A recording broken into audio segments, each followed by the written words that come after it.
שלום וברוכים הבאים לשיעור. היום נעסוק במשמעות של הכפלת שברים. עד היום למדנו שכאשר כופלים שני מספרים, התוצאה תהיה תמיד יותר גדולה מהכופלים. לדוגמה, 3 כפול 2. התוצאה כידוע לכולנו היא 6. 6 הוא מספר הגדול מ-2 וגדול גם מ-3. כלומר התוצאה 6 גדולה מ-2 והתוצאה 6 גדולה גם מ-3. אבל לא תמיד התוצאה גדולה מהכופלים. נתבונן לדוגמה בכפל של שבר בשלם. חצי של 6 ו6 פעמים חצי שווים שניהם ל3. ועכשיו שימו לב, אם נתבונן בכופל הראשון חצי, נראה שהתוצאה 3 גדולה מהכופל. אבל אם נתבונן בכופל השלם 6, נראה שהתוצאה 3 קטנה מהשלם 6, מהכופל שלנו.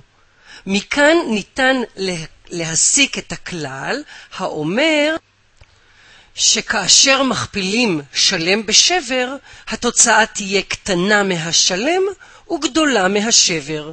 בואו נתרגל עוד קצת בהתאם לכלל שמצאנו. נחזור על הכלל.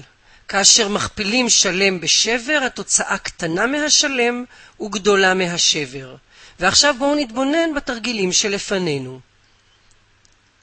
התרגיל הראשון, 7 כפול 3 חמישיות.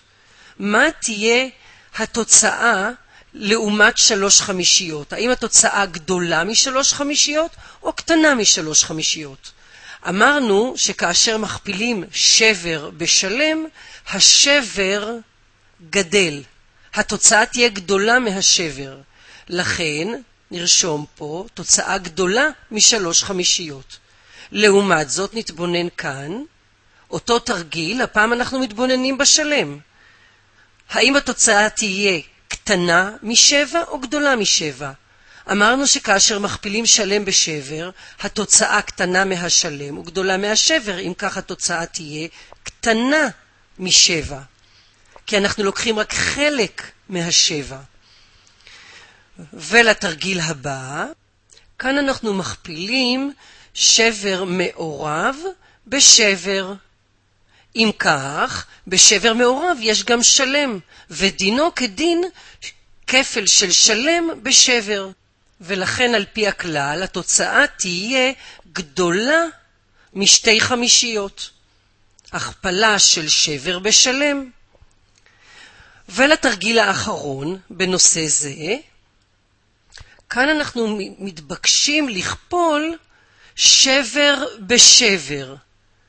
בואו ניקח דוגמה פשוטה, מכיוון שהכלל שלמדנו אינו תקף לכפל של שבר בשבר.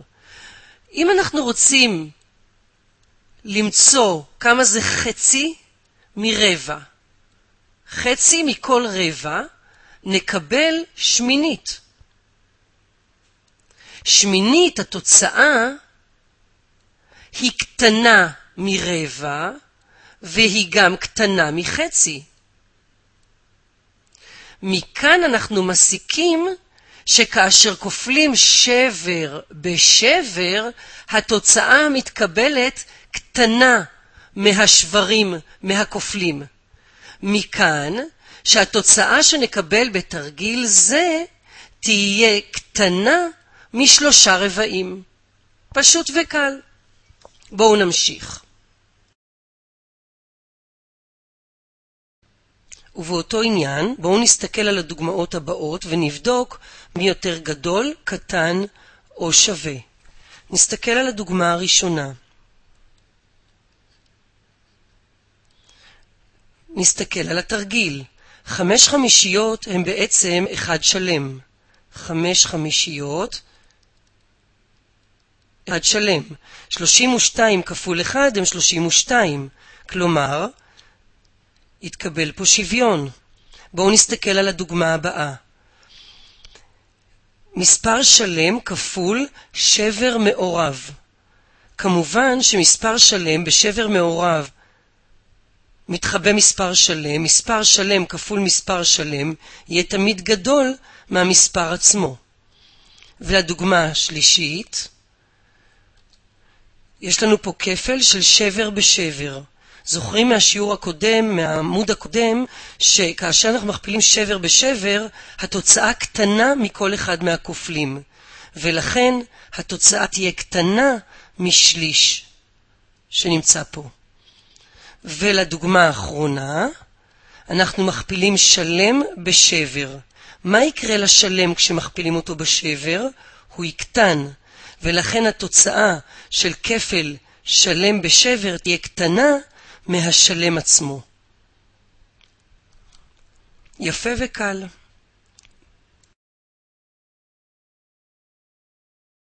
ולדוגמאות האחרונות בנושא זה, נתבקשנו להציב מספרים כך שיתקבל פסוק אמת.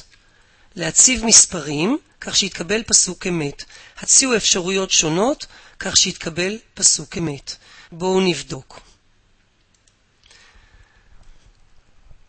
התרגיל הראשון, 5/6 כפול מה, יהיה גדול, התוצאה תהיה גדולה מ5/6.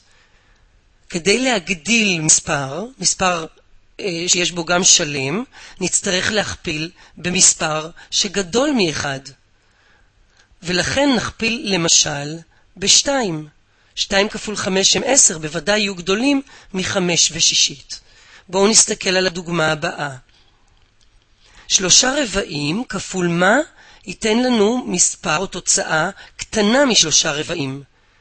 כדי לקבל מספר יותר קטן מהכפל, נצטרך להכפיל אותו בשבר כלשהו, למשל בחצי.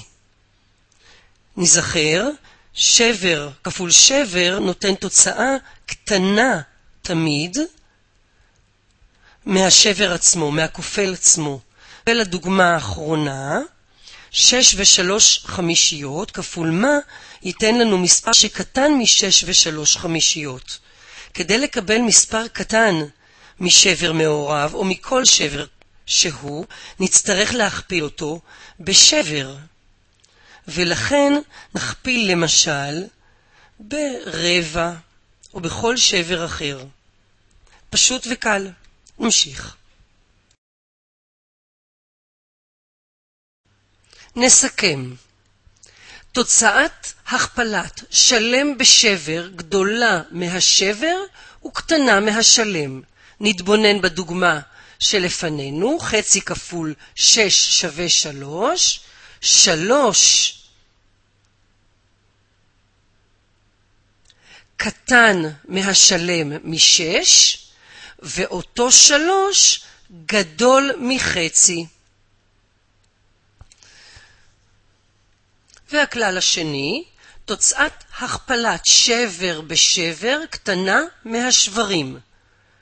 נתבונן בדוגמה, חצי כפול חצי שווה 1/8, 1/8 קטנה מרבע וקטנה גם מחצי. כמובן. ולכלל האחרון, תוצאת הכפלת שבר בשבר מעורב גדולה מהשבר וקטנה מהשבר המעורב. נתבונן בדוגמה, התוצאה 1/4, נרשום, גדולה מחצי וקטנה מ2.5. פשוט וקל. סיימנו חלק זה. חשוב לתרגל בחוברת התרגילים. זכרו, התרגול מסייע להפנים את החומר הנלמד. בהצלחה ולהתראות.